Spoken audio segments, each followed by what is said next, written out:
कितने मेरी बात को समझ रहे हैं?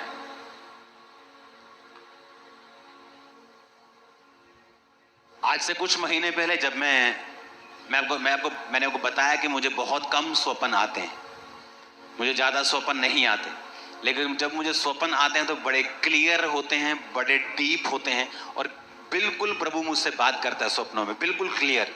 और ये अब ज्यादा हुआ है पिछले कुछ सालों में। जब मैं अपने मसीह की शुरुआती 10 साल में था तब होता था बहुत रेयर।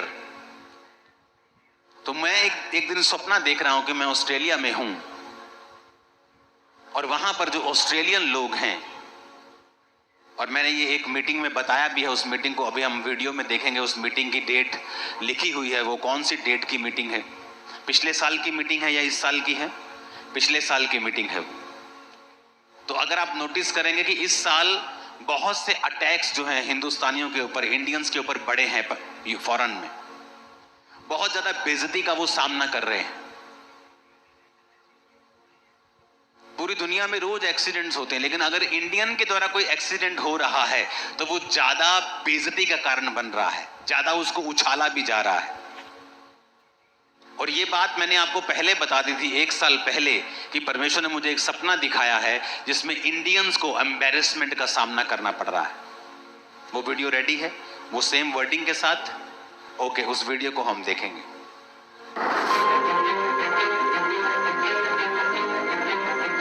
जैसा कि परमेश्वर के वचन आमोस 3 अध्याय उसकी 7 आयत में लिखा है, इसी प्रकार से प्रभु यहोवा अपने दास भविष्यद्वक्ताओं पर अपना मर्म बिना प्रकट किए कुछ भी ना करेगा। परमेश्वर के दास प्रेरित अंकुर यूसुफ नरूला जी के द्वारा 15 दिसंबर 2024 को एक भविष्यवाणी की गई थी, जिसमें उन्होंने बताया कि ऑस्ट्रेलिया में आने वाले दिनों में कैसे हालात होंगे।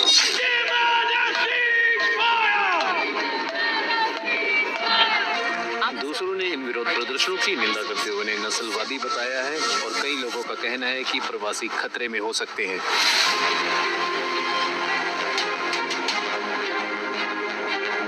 एक सपना मैंने देखा, सुबह अपने हाथों को उठा कि जो ऑस्ट्रेलिया में रह रहे इंडियन लोग हैं उन्हें एम्बैरेसमेंट का सामना करना पड़ रहा है किसी लॉ को तोड़ने के कारण।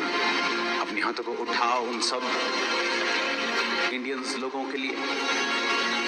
और प्रभु ने मुझे दिखाया कि उस समय मैं वहां पे मौजूद था और वहां पर एक प्लेन, एक काइट होती है ना, पतंग जिसे बोलते हैं, वो उड़ रही थी वहां।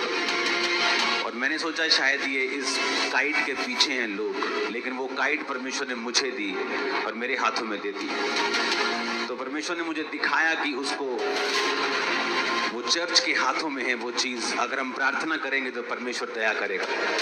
अपने हाथों को उठाएंगे, इसकी प्रार्थना मैं ऊंची आवाज में नहीं करूंगा। अपने हाथों को उठाएंगे सब भारतीयों के लिए जो ऑस्ट्रेलिया में रहते हैं।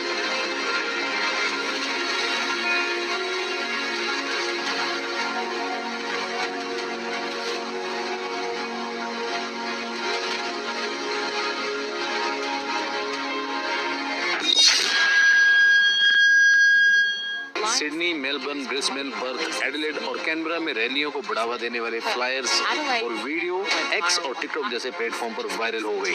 और मुझे लगता है कि इस तरह की चीजें देखकर बहुत से ऑस्ट्रेलियंस गुस्सा हो जाते हैं। हम अपना झंडा जलते हुए नहीं देखना चाहते, ना ही हम देखना चाहते हैं कि कोई ऑस्ट्रेलिया का झंडा लेके चिल्ला रहा हो और उस पर हमला हो जाए। आप अभी जो जीवन स्तर अनुभव कर रहे हैं वे उस स्तर पर क्यों नहीं जहाँ होना चाहिए था। अगर हाल ही में कुछ चीजें नहीं हुई होती और अगर हम ऑस्ट्रेलिया को प्रभावित करने वाले मुख्य मुद्दों को हल करना शुरू नहीं करते हैं तो इस देश में आपके बच्चों और पोते पोतियों का जीवन स्तर कैसा होगा। और इस समय ऑस्ट्रेलिया के बहुत ही मशहूर शहरों में जैसे कि मेलबर्न, सिडनी, पर्थ, ब्रिस्बेन में ऑस्ट्रेलियन लोगों की तरफ से 31 अगस्त 2025 को एक बहुत बड़ी रैली निकाली जा रही है कि जिसमें वो लोग कह रहे हैं कि ऑस्ट्रेलिया में से भारतीय लोगों को बाहर निकाला जाए और दूसरे देशों से आए हुए लोगों को ऑस्ट्रेलिया में से बाहर निकाला जाए। अब इस समय ऑस्ट्रेलिया का माहौल बहुत ज्यादा खराब हो चुका है। जैसा कि परमेश्वर के दास प्रेरित अंकुर यूसुफ नरूला जी ने प्रोफेसी के दौरान बताया, आज कुछ वैसा ही हम ऑस्ट्रेलिया में होता हुआ देख रहे हैं। पीछे करो इसको। उस वीडियो को पीछे करो, डेट को दिखाओ जरा वीडियो की, यूट्यूब वाला जो वीडियो है जहां पे मैं बोल रहा हूं। ओके, इसको जूम करो, पीछे करो, पीछे क्या जूम करना है? हाँ, ये 15/12/2024। तो अभी भी ये यूट्यूब पे है वीडियो, आप देख सकते हैं। तो मेरे को मैसेज आया कि 31 बड़ी एक रैली निकल रही जहां पे इंडियंस गो बैक की नारे जो लगेंगे और पूरा ऑस्ट्रेलिया उस पे लोग जो भाग लेंगे उस पे।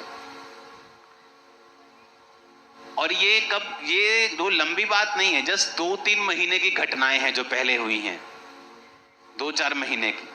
और आपको पिछले साल बताया गया था कि ऐसा होगा, कि मैं देख रहा हूं कि ऑस्ट्रेलिया में इंडियंस को एम्बेरसमेंट का सामना करना पड़ रहा है। परमेश्वर कह रहा है, और मैं एक पतंग देख रहा हूं, मैं सोच रहा हूं कि शायद ये क्या है, और परमेश्वर ने कहा मैंने कलीसिया के हाथ में डोर दी।